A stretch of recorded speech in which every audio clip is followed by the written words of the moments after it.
तारीख थी 17 अप्रैल 2026। संसद के भीतर 489 सांसद बैठे थे। एक बिल जो 30 साल से इंतजार में था, उस पर वोटिंग चल रही थी। 278 ने हाँ कहा, 211 ने ना, और जो संख्या चाहिए थी वो थी 326। यह बिल गिर गया। लेकिन यह बिल की हार नहीं, बल्कि इस देश के करोड़ों महिलाओं के सपनों का एक और स्थगन था, जो चाहते थे कि उनकी आवाज़ इस देश के उस मेज पर हो जहां से इस देश का भविष्य तय होता है।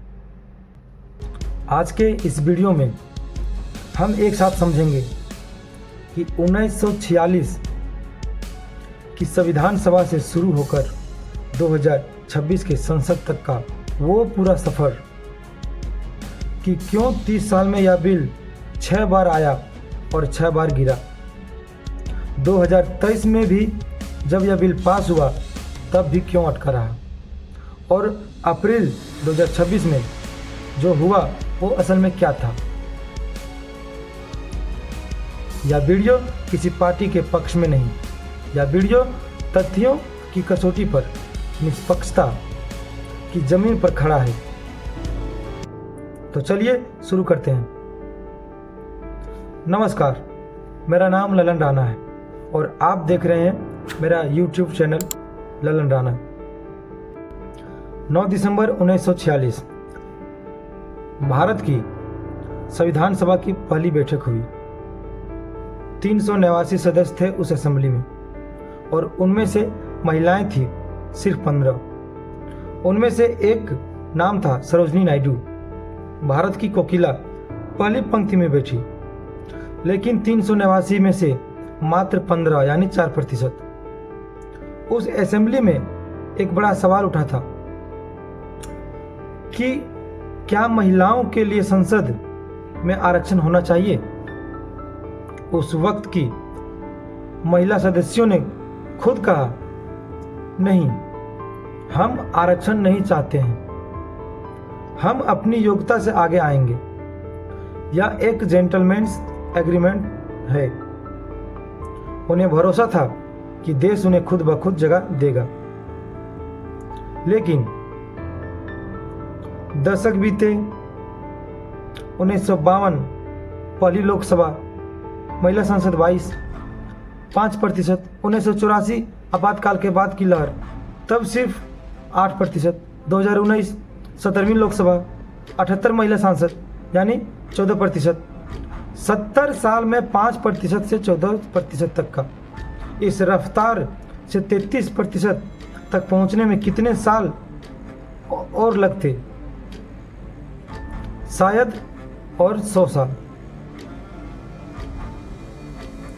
तब समझ आया कि जेंटलमैन्स एग्रीमेंट काम नहीं किया, और इसी एहसास ने जन्म दिया उस बिल को जो 30 साल तक संसद के गलियारों में भटकता रहा। 1992 और 93 में एक ऐतिहासिक काम हुआ, 73वां और 74वां संविधान संशोधन। पी.वी. नरसिम्हा राव की सरकार ने यह काम किया। इन दोनों संशोधनों ने कहा, पंचायत और नगर पालिकाओं में महिलाओं के लिए 33% आरक्षण होना चाहिए।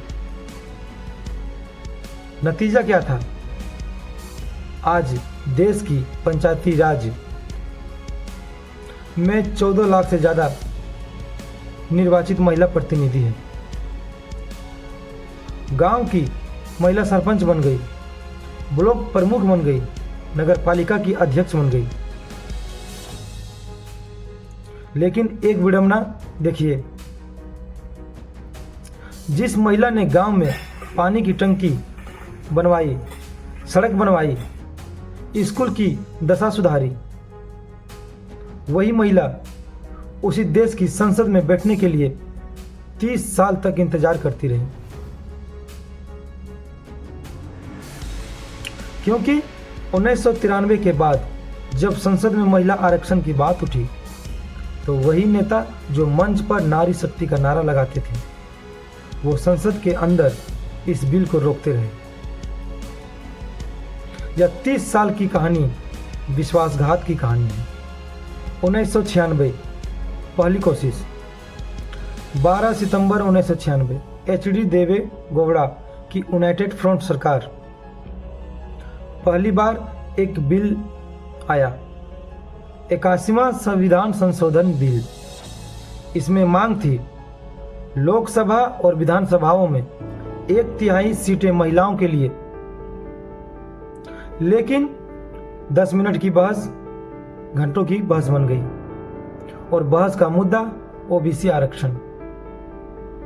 मुलायम सिंह यादव, लालू प्रसाद यादव, इनका कहना था पहले ओबीसी महिलाओं के लिए अलग कोटा तय करो, तब हम समर्थन देंगे। सहमति नहीं बनी, सरकार गिरी, बिल लैप्स हो गया। 1998 दूसरी कोशिश, फिर विफलता। 1998 में वाजपेयी सरकार ने फिर बिल लाने की कोशिश की, लेकिन 13 महीने में सरकार गिर गई, बिल फिर लैप्स। 1999 तीसरी कोशिश। 1999 में फिर वही ओबीसी कोटा का विवाद, फिर वही गठबंधन की मजबूरियां, बिल गया। 2008 चौथी कोशिश, राज्यसभा में पास, लोकसभा में नहीं। 2008 में मनमोहन सिंह की यूपीए सरकार ने बिल लाया। 2010 में राज्यसभा ने इसे पास किया 186 मतों से, लेकिन लोकसभा में पेश होने से पहले 15वीं लोकसभा भंग हो गई। 2014 में बिल एक बार फिर लैप्स।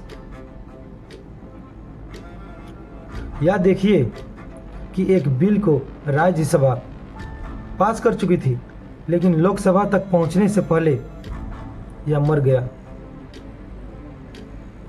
30 साल में 6 प्रयास और 6 का 6 विफल, 6 विफलताएं।